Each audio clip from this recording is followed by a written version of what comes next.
Hey guys, today we're going to learn how to integrate OAuth2 with a Spring application. This is going to allow us to authenticate users using a service provider, and the service provider we're going to use today is Google. So let's get started. First of all, we're here at the Spring Initializer at start.spring.io, and we're going to create our initial project.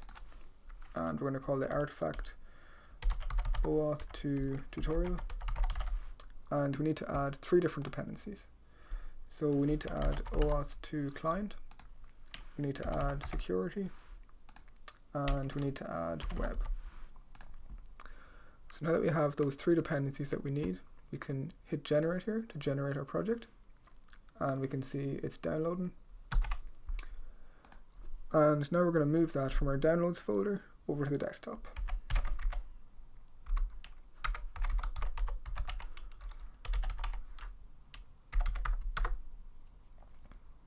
And we can see we've moved the zip here now, so we can double click to extract it. And now we're going to open this folder in IntelliJ.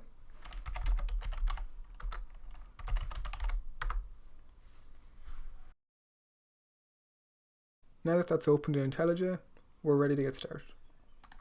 So we're going to head into source, main, Java, into our project, and here we can see that we have our Spring Boot application.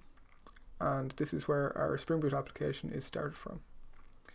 So the first thing we want to do is create our controllers, and this is going to give us some endpoints that the user can hit. So we're just going to call the class controller, and this is going to be a REST controller, and we're going to create an endpoint. So we're going to say get mapping, and there's going to be a function. So it returns a string. We just call it hello world, and we just return hello world. So this endpoint is going to be an endpoint that the user doesn't need to be logged in to see. It's going to be an unrestricted endpoint. So let's create the endpoint that's going to be restricted. So this endpoint, we're just going to call it restricted.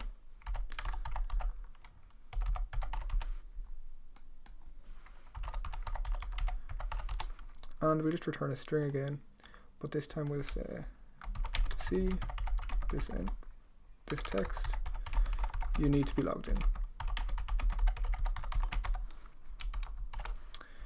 Cool. So now that we have these 2 endpoints, we're ready to add the logic that will make this endpoint restricted to only users that are logged in, and anyone will be able to visit this endpoint. So to do that, we're going to create a new class, and we're just going to call it security config. And this is going to be a configuration, so we can add that annotation.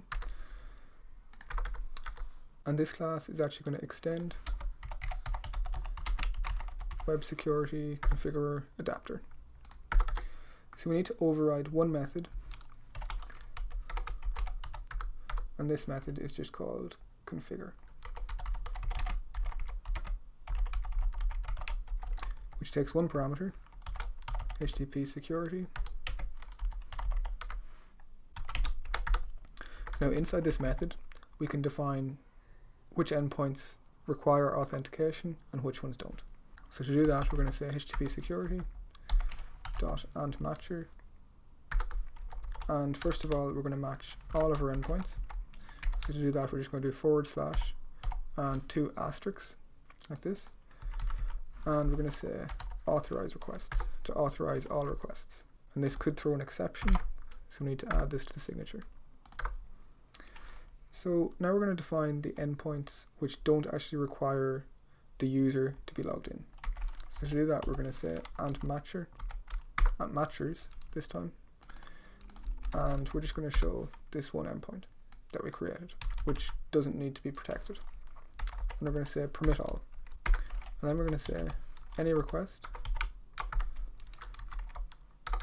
to authenticated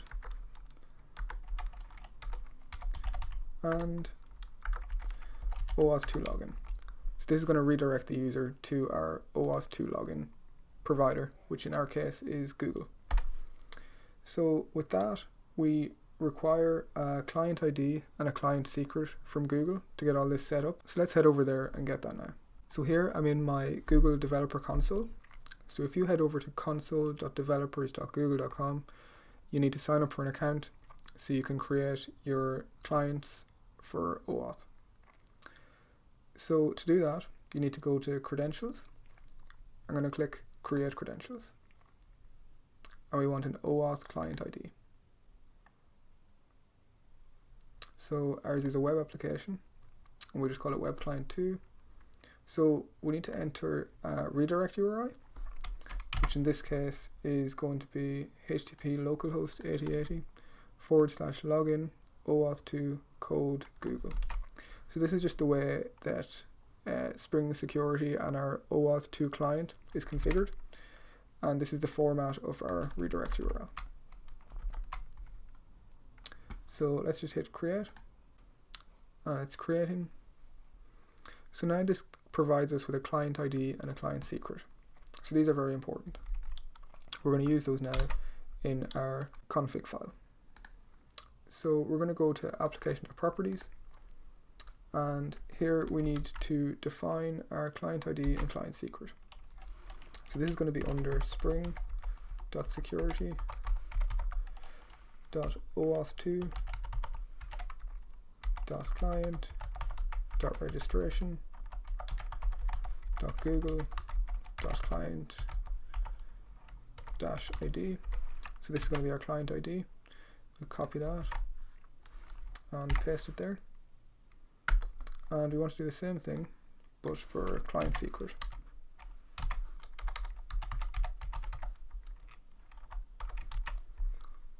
Which equals this second one. And with that, that should give us everything we need. So now we're going to run our application. And now that that's running, we're going to open a new incognito window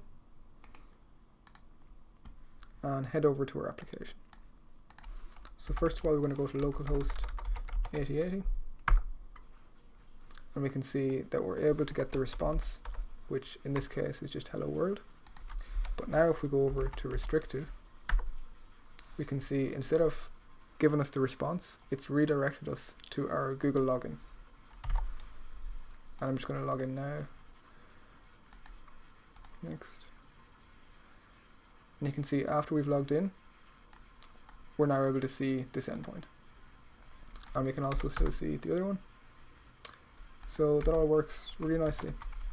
We weren't able to visit the restricted endpoint until we were logged in. Thanks for watching. Hope this video helped you out. If you have any questions, please ask in the comments. And I'll see you next time.